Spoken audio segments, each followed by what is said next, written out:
আসলে চাঁদা এবং চাঁদাবাজি কিন্তু এক জিনিস নয়। চাঁদা বৈধ, চাঁদাবাজি অবৈধ। চাঁদা এবং চাঁদাবাজি দুটি জিনিস পার্থক্য আছে।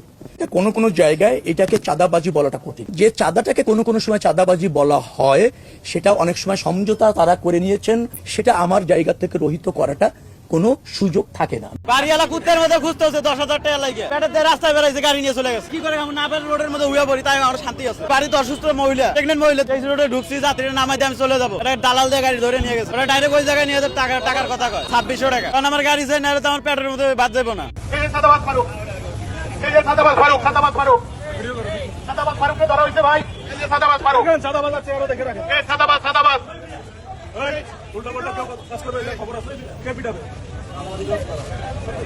শুনবে কে? শ্রমিক দলের আহ্বায়ক ঢাকা মহানগর। কোন দলের? বিএনপির। এটা হচ্ছে ঘুষখার পরিণতি আর কি। বেলপুকুর থানার ওসি না এটা?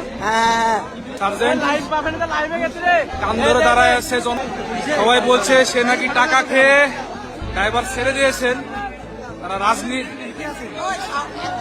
লাশ নিয়েও